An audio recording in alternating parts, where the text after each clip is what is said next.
Durante los días de octubre, en el año de 1944, en plena campaña del Pacífico en la Segunda Guerra Mundial, la batalla del Estrecho de Surigao, una de las tantas batallas que ocurrieron dentro de la batalla del Golfo de Leyte, la que fue la batalla naval más grande de la guerra, estaba en curso. Fue en esta batalla naval, donde uno de los acorazados más famosos y populares de Japón vería su fin. Este era, el acorazado japonés Fuso, quien sería hundido el 25 de octubre, debido al fuego de embarcaciones enemigas, y a las andanadas de torpedos de los destructores americanos, y en aquel grupo de destructores, figura, nuestro protagonista de hoy, el destructor, USS Melvin. ¿A qué tal, espectadores de este canal? Regresamos a nuestro listado de embarcaciones, y el día de hoy, le toca al destructor USS Melvin, un destructor, el cual desgraciadamente, no lo tengo en el juego, dado que el mismo se obtiene mediante el contenedor dorado que da recompensas exclusivas y digamos que no es lo mío, pero eso no es impedimento para hacerle un video de su historia. Sin más que aclarar, comencemos con esto, disfrútenlo. Nuestro protagonista de hoy, el destructor Melvin, era uno de los tantos destructores de la numerosa y famosa clase Fletcher, perteneciendo directamente a esta clase, recibiendo su nombre en honor al teniente John T. Melvin, quien fue el primer oficial estadounidense en morir durante la Primera Guerra Mundial, al ser hundida su embarcación, el cual era el USS Alcedo, por culpa de un submarino alemán, otorgando su nombre al destructor en su honor, y siendo este barco el segundo en recibir su nombre. Siendo autorizado su construcción el 6 de julio de 1943 en el auge de la guerra, en los astilleros de la Compañía Federal de Construcción Naval y Diques Secos Kearney, en Nueva Jersey, siendo botado al mar el 17 de octubre de 1943, donde fue amadrinado por Gertrude C. Bailey, quien era sobrina nieta del teniente que dio nombre al destructor, y tras sus revisiones, el buque entró en servicio activo el 24 de noviembre de 1943, contando con las siguientes características generales. Contaba con un desplazamiento de 2.050 toneladas normalmente, pudiendo llegar a desplazar hasta unas 2.924 toneladas con la carga completa de combate. El destructor alcanzaba una eslora de hasta 114,7 metros de largo de punta a punta, así como con una manga de 12,1 metros de ancho, y un calado que llegaba hasta los 5,4 metros.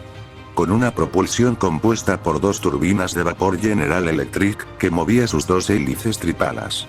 Esto ayudaba a generar una potencia que alcanzaba unos 60.000 caballos de fuerza en el eje, o lo que serían unos 45.000 kilovatios de potencia. Con esta maquinaria, el Melvin podía alcanzar una velocidad máxima de 38 nudos, lo que se traduciría en unos 70 kilómetros por hora. Teniendo como autonomía de combate, unas 6.500 millas náuticas, lo que se traduciría a 12.000 kilómetros de alcance efectivo, a una velocidad media de 15 nudos, o traducido a unos 28 kilómetros por hora. Contando con un total de 273 hombres que componían su tripulación, aunque en momentos posteriores, y con la instalación de más armamento, esta cifra llegó a aumentar hasta alrededor de los 300 tripulantes, entre oficiales y marineros.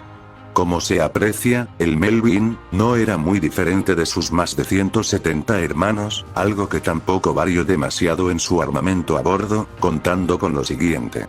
Un armamento principal, que consistía en 5 cañones de 12,7 centímetros, montados en 5 torretas individuales. Con un armamento antiaéreo principal, compuesto por 10 cañones Bofors de 40 milímetros, que estaban instalados en 5 montajes con 2 armas cada uno. Estos eran complementados, con un total de 7 cañones Oerlikon de 20 milímetros en 7 montajes individuales, aunque con el paso del tiempo, y conforme la aviación enemiga incrementaba su peligrosidad, la cantidad de estas armas aumentaron, hasta alcanzar un total de 14 cañones de 20 milímetros en 7 montajes dobles. Contando con 10 tubos lanzatorpedos de 533 milímetros en 2 lanzadores quintuples. Y para la amenaza submarina, el Melvin tenía 2 rampas para cargas de profundidad, junto a un total de 6 lanzadores laterales de cargas de profundidad.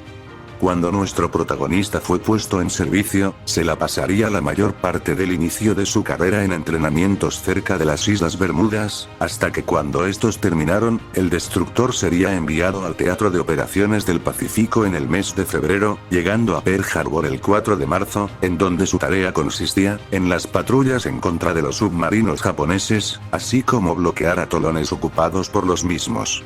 Algunos de sus mejores momentos llegaron durante el mes de junio, cuando entre el 13 y el 14 de dicho mes, el destructor Melvin hundiría al submarino japonés RO-36, usando tanto sus cañones principales, como también sus cargas de profundidad, y tan solo unas pocas horas después, hundiría un carguero mercante japonés, pasando las siguientes semanas realizando patrullas antisubmarinas, en donde dañaría otro submarino nipón, así como realizando fuego de contrabatería, escolta de barcos aliados, y participando en el bombardeo costero al atolón de Tinian.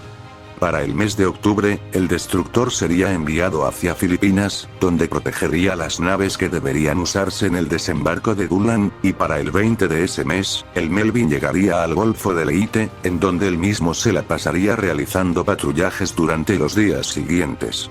Pero la acción más recordada del Melvin, ocurriría durante el 25 de octubre de 1944, cuando el Melvin fue emparejado en el escuadrón de destructores 54, junto al destructor de May, y al destructor MC Gowan, quienes darían inicio a la llamada Batalla del Estrecho de Surigao, una batalla donde el Melvin lanzaría sus torpedos en contra de las fuerzas japonesas, afirmando que estos habían hecho impacto en el acorazado Fuso, el cual tras un inmenso castigo, se hundiría pocos minutos después. Según algunos de los supervivientes, el acorazado se hundió en apenas 40 minutos, tras que el Melvin realizara su ataque, este y sus compañeros se retiraron del sitio, hasta llegar a un sitio seguro, siendo este la isla de Gibuson, donde los buques finalmente anclaron.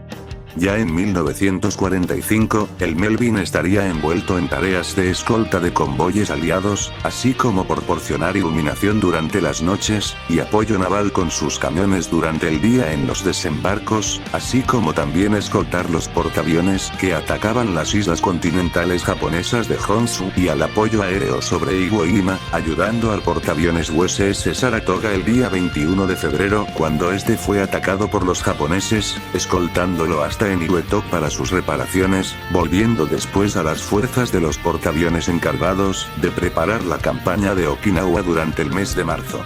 Para el 24 de ese mes, el destructor volvería a la zona de las islas Ryukyu, para realizar incursiones con el objetivo de destruir instalaciones de los japoneses, llegando también a atacar instalaciones en una de las islas principales de Japón, la llamada isla Kyushu, hasta que este volvió con los portaaviones, quienes atacaron las demás islas japonesas, tanto la isla principal de Honshu, como la isla Hokkaido, quedando con los portaaviones hasta el 10 de agosto, cuando el destructor se unió a otros buques en una operación de bombardeo y de barrido antibuque, en la isla japonesa de Paramushiro, pero tras completar esa misión, el Melvin zarparía con dirección a la isla de Adak, en Alaska, y sería en este sitio, donde el barco se enteraría de la rendición japonesa, y por ende, del final de la guerra, teniendo que zarpar con órdenes de regresar a Japón, para la realización de tareas de ocupación con algunos dragaminas cerca de la costa de la isla de Honshu, hasta que el día 12 de octubre de 1945,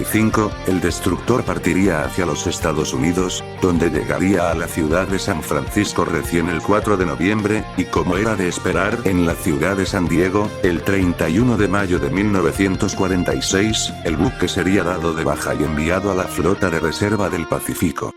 Unos cuantos años después del final de la Segunda Guerra Mundial, el destructor fue puesto de nuevo a navegar el 26 de febrero de 1951, sirviendo ahora en el Océano Atlántico, en la llamada Flota del Atlántico, y durante un par de años, este circuló por las costas estadounidenses, pero también operaría en la región del Mar del Caribe, e incluso este sería desplegado en el Mar Mediterráneo en 1952, así como también en 1953. también resaltando el hecho de que el Melvin una vez volvió de la inactividad en la flota de reserva, este serviría con las fuerzas de la ONU, durante la sangrienta guerra de Corea a principios de los años 50, donde de nuevo su tarea consistía en cubrir a las naves aliadas brindándoles protección, hasta que el 13 de enero de 1954, tras un buen tiempo de nuevo en servicio activo, a este se le daría de baja nuevamente, uniéndose a la flota de reserva en Charleston, en Carolina del Sur, en donde el buque permanecería por unos 6 años, hasta 1960, cuando fue movido hacia Filadelfia en la flota de reserva del Atlántico, y casi 15 años después de esto, el barco fue dado de baja del registro de buques de la Armada estadounidense el 1 de diciembre de 1974, siendo vendido al poco tiempo el 14 de agosto de 1975, momento en que el mismo sería desarmado.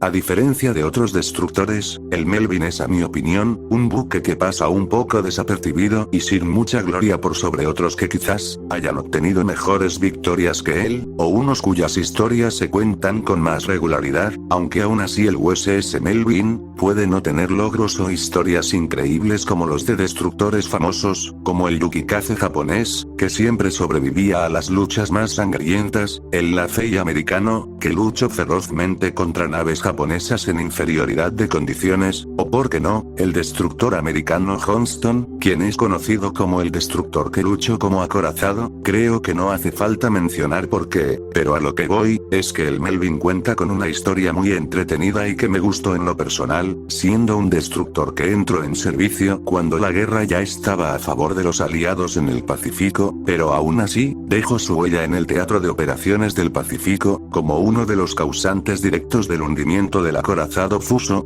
así como un fiel escolta de los portaaviones, y un protector contra los sumergibles nipones, ganándose el apodo del Diablo Azul, por su característico esquema de camuflaje, así como el ser un barco que servía siempre en el Pacífico, pero también ganó el apodo del Melvin despiadado. Este último se lo ganaría por parte de su tripulación, lo que demostraba que él mismo era querido por sus tripulantes, y un hecho importante, fue que este destructor, obtendría un total de 10 estrellas de batalla, por sus acciones y victorias que ganó durante su vida útil en la Segunda Guerra Mundial, y aunque este fue desguazado, su historia ha sobrevivido intacta hasta los días actuales, lo que lo convierte en lo personal, en un barco con una historia, que al igual que muchos otros barcos, esta merece una oportunidad de ser recordada, y de ser contada. Y como en cada ocasión, el video de hoy ha terminado, chicos. Espero que les haya gustado este material, aunque si les soy sincero, me hubiera gustado hacerlo con el buque en mi flota, pero lastimosamente no lo tengo. Maldito sea el que inventó ese contenedor dorado. Llevo años intentando conseguir el portaaviones Graf Zeppelin y nomás no sale ayuda, pero bueno, aún con eso disfrute realizando este material. Muchas gracias por su apoyo, y sin más que decir, los estaré viendo de nuevo, en un futuro video. Hasta la próxima.